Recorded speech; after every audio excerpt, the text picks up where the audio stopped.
അപ്പോൾ ഞാനന്ന് സംസാരിച്ചപ്പോൾ എനിക്ക് ഗുരുജിയുടെ അടുത്ത് നിന്ന് ഭയങ്കര ഇൻട്രസ്റ്റിംഗ് ആയിട്ട് തോന്നിയ 2 കാര്യം. ഒന്ന് പുറത്തല്ല ലോകം, അകത്താണ് ലോകം എന്ന് പറഞ്ഞതും, അതേപോലെ തന്നെ ഈ ഒരു സ്ട്രെസ്സിനെ നമുക്ക് മാസ്റ്റർ ചെയ്യാം എന്ന് പറഞ്ഞതും എനിക്ക് വളരെ ഇൻട്രസ്റ്റിംഗ് ആയിട്ട് തോന്നിയിട്ടുണ്ടായിരുന്നു.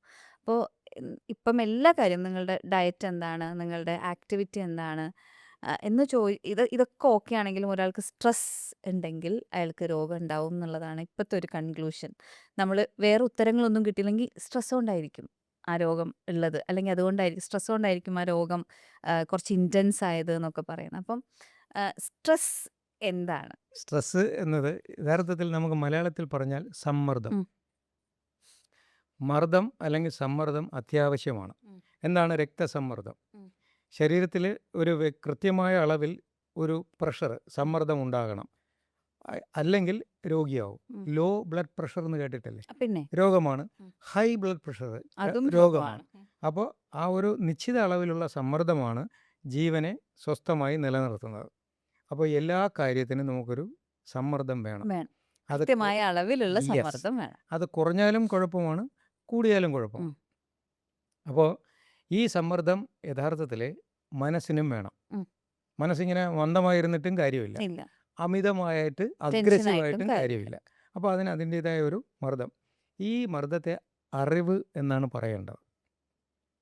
അതായത് നമ്മുടെ ശരീരം എന്ത്, നമ്മുടെ മനസ്സെന്ത്, എന്നെങ്ങനെ പ്രവർത്തിക്കണം, ഇതിനെക്കുറിച്ച് ഉള്ളുകൊണ്ട് തിരിച്ചറിവ് അല്ലെങ്കിൽ അവബോധം എന്ന വാക്ക്. അവബോധം എന്ന വാക്ക് സാധാരണ നമ്മുടെ കുട്ടികൾ കേട്ടിട്ടുണ്ടാവില്ല. അവനവനെക്കുറിച്ചുള്ള ബോധത്തെ, അറിവിനെയാണ് അവബോധം എന്ന് പറയുന്നത്. നമുക്ക് ഇപ്പോൾ അവബോധമില്ല, പരബോധമുണ്ട്. നാട്ടുകാരൻ എങ്ങനെ ഇരിക്കണം, അവൻ എങ്ങനെ ചിന്തിക്കണം, അവൻ എന്നെക്കുറിച്ച് എന്ത് പറയണം എന്നെല്ലാം നമുക്കറിയാം. പക്ഷെ ഞാൻ എന്നെക്കുറിച്ച് എന്ത് പറയണം എന്നെനിക്കറിയില്ല.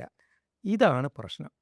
അപ്പോൾ എൻ്റെ സമ്മർദ്ദം, മനസ്സിൻ്റെയും ശരീരത്തിൻ്റെയും മർദ്ദം ഏത് നിലയിൽ നിർത്തണം എന്ന് എനിക്കറിയില്ല. അറിയാത്തതുകൊണ്ടാണ് ഇത് പരമർദ്ദമായി മാറുന്നത്. ഇത് രോഗമാണ്. അതിന് ചെറിയൊരു ഉദാഹരണം പറഞ്ഞാൽ, കാർ ഓടിക്കാൻ അറിഞ്ഞുകൂടാത്ത ഒരാൾ, അയാൾ ഒരു ആക്സിഡൻറ്റിൽ പറ്റു. ഒരു വണ്ടിയും കയ്യിൽ കൊടുത്തിട്ട് ഒരാൾ അവനെ നിർബന്ധിക്കുകയാണ്, പെട്ടെന്ന് ഈ ആളിനെ ആശുപത്രിയിൽ എത്തിക്കും. ആ മനുഷ്യൻ്റെ സമ്മർദ്ദം എന്തായിരിക്കും? ഇവന് വണ്ടി ഓടിക്കാൻ അറിയില്ല. അവനെ എങ്ങനെയോ ആരെങ്കിലും കഴുത്തെ പിടിച്ച് തള്ളി സീറ്റ് കയറ്റി വണ്ടി കിടന്നു പറഞ്ഞു. അല്ലെങ്കിൽ ഒരാൾ കത്തി കാണിക്കുകയാണ്, എടുത്ത് വണ്ടി ഓടിക്കുമെന്ന് പറഞ്ഞു. അപ്പോൾ ഇവൻ കണ്ടും കേട്ടുമുള്ള പരിചയം വെച്ചിട്ട് ഇവൻ വണ്ടി ഗിയറിട്ട് സ്റ്റാർട്ട് ചെയ്തു, വണ്ടി മൂവ് ചെയ്തു. ഇവൻ്റെ മനോനില എന്തായിരിക്കും? ആ വണ്ടിയുടെ പോക്ക് എങ്ങനെയിരിക്കും? അപകടം, അസ്വസ്ഥത, ഭയം എല്ലാം കൂടി ചേർന്ന ഒരു സന്നിഗ്ധ അവസ്ഥയാണ് ആ ഡ്രൈവിംഗ് എന്ന് പറയുന്നത്. അതേസമയം നന്നായി കാർ ഓടിക്കാൻ അറിയാവുന്ന ഒരാൾ ഒരു പ്രത്യേക സിറ്റുവേഷനിൽ, അപകടാവസ്ഥയിൽ പെട്ടെന്ന് കാർ കിട്ടി, ഉടനെ വണ്ടി എടുത്തു, പിന്നെ ലൈറ്റൊക്കെ ഇട്ട് സ്മൂത്തായിട്ട് ഓടിച്ച് പോകുന്നു. എന്ത് സമ്മർദ്ദമുണ്ട് അവിടെ? ഒരു സമ്മർദ്ദവുമില്ല. ആൾക്കാർക്കൊരു ആശ്വാസം. ഓ, പെട്ടെന്ന് ആശുപത്രിയിൽ എത്തിക്കുമല്ലോ. ജീവിതം ഇതുപോലെയാണ്. ആ ഡ്രൈവറുടെ അവസ്ഥയാണ് ഇന്നത്തെ നാം ഓരോരുത്തരും. ആ കാറിൻ്റെ അവസ്ഥയാണ് നമ്മുടെ ശരീരം. ആ ഡ്രൈവർക്ക് ഡ്രൈവിംഗ് അറിയാമെങ്കിൽ അത് വളരെ സ്മൂത്തായിട്ട് ഏത് പ്രതിബന്ധങ്ങളെയും നേരിട്ടങ്ങ് മുന്നോട്ട് പോകും, സ്വാസ്ഥ്യം തരും. ആ ഡ്രൈവർക്ക് ഡ്രൈവിംഗ് അറിയില്ലെങ്കിൽ ആ കാറിൻ്റെ അവസ്ഥ അതെവിടെയെങ്കിലും കൊണ്ടുവച്ച് ഇടിക്കും. അതിലിരിക്കുന്നവർക്കും കണ്ടു നിൽക്കുന്നവർക്കും എല്ലാം മാനസികമായ ഒരു സമ്മർദ്ദം, ദുഃഖം കൊടുക്കും. ഇത്രയേ ഉള്ളൂ സ്ട്രെസ്. ഇനി ഇത് എന്താണ്? അനോളജിക്കൽ. ഇനി റിയലിസ്റ്റിക്.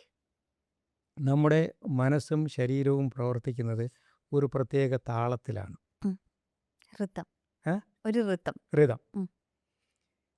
ഒരു ദിവസത്തിൽ നമ്മൾ ഓരോരുത്തരും എത്ര പ്രാവശ്യം ശ്വസിക്കും? അറിയില്ല. 21,600 പ്രാവശ്യം നമ്മൾ 24 മണിക്കൂർ കൊണ്ട് ശ്വസിക്കും.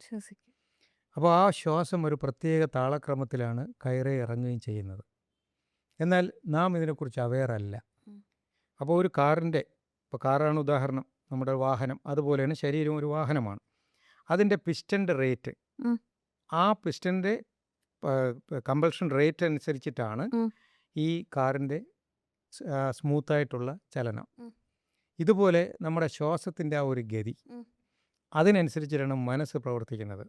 മാനസിക സമ്മർദ്ദം കൊണ്ട് അസ്വസ്ഥനായ ഒരു മനുഷ്യനെ ഒരു സൈക്കോളജിസ്റ്റിൻ്റെ അടുത്ത് കൊണ്ടുപോയാൽ അയാൾ ആദ്യം പറയുന്നത്, ഇരിക്കെ, ഒരു ഗ്ലാസ് വെള്ളം കുടിക്കൂ, എന്നിട്ട് എണ്ണിക്കൊണ്ട് 1 2 3 4 5 1 2 3 4 5 ബ്രീത്തിങ്. ശ്വാസത്തിൽ ശ്രദ്ധിക്കൂ എന്ന് പറയും.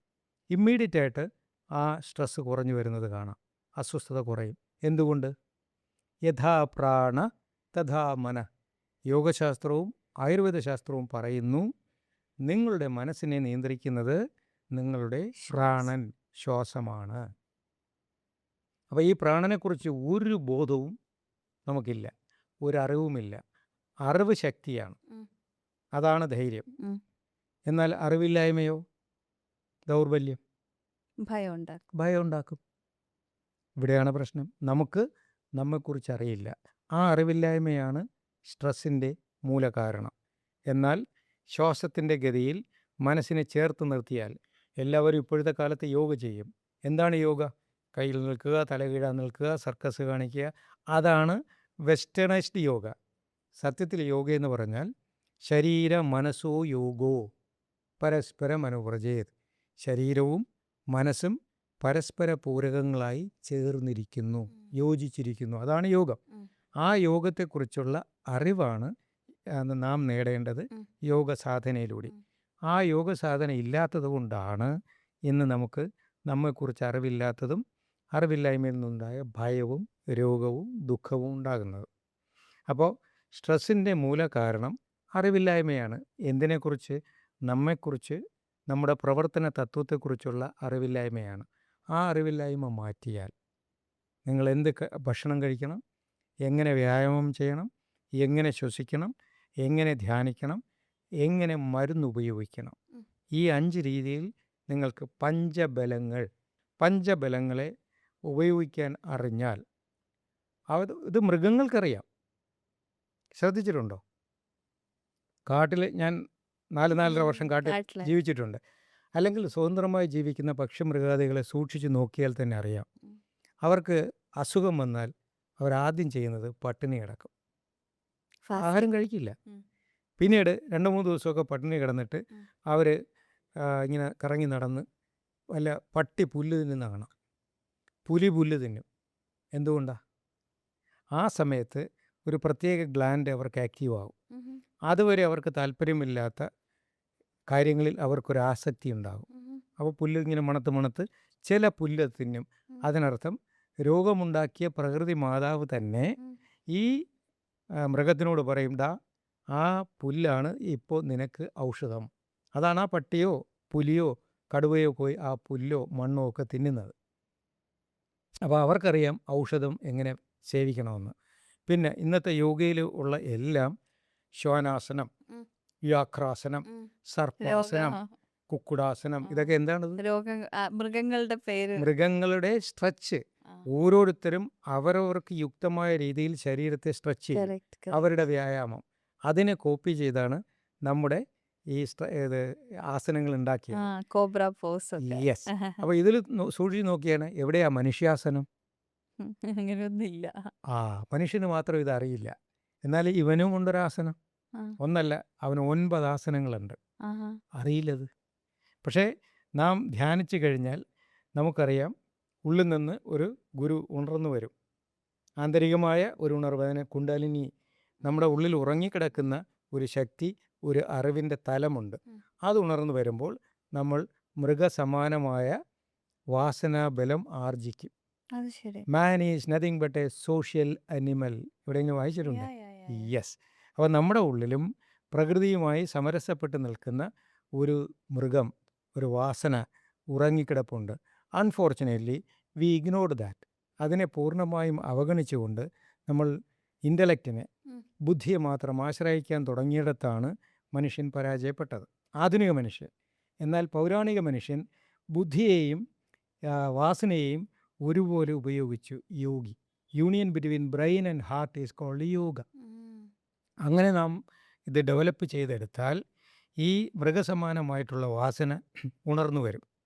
അങ്ങനെ ഉണർന്നു വന്നാൽ ആദ്യം അന്നബലം, ഞാൻ പറഞ്ഞ പഞ്ചബലങ്ങളിൽ അന്നബലം, you will eat food as medicine. ഉം.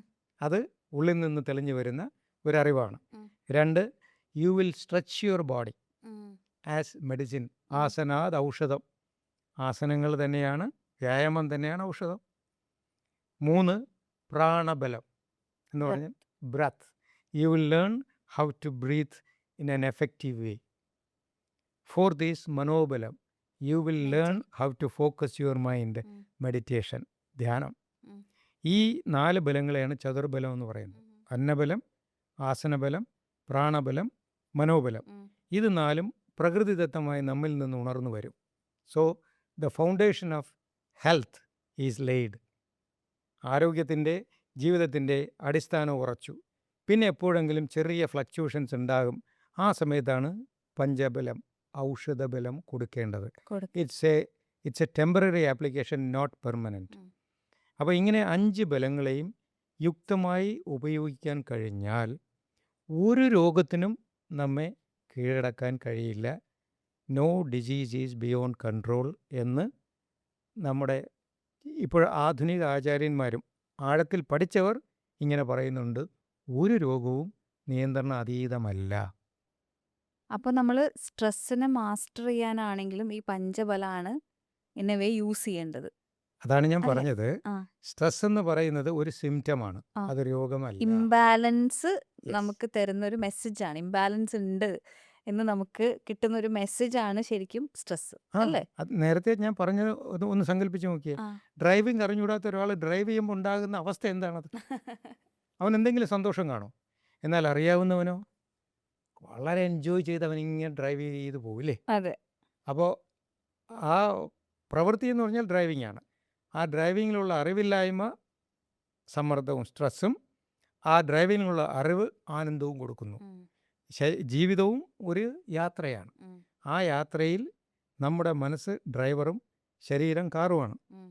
അപ്പോൾ ആ മനസ്സിനെ കൊണ്ട് കാറിൻ്റെ പ്രവർത്തനത്തെ പഠിപ്പിച്ച് അത് നന്നായി അറിവ് നേടിയാൽ we will enjoy the driving of life. Otherwise, the whole life will be a stress.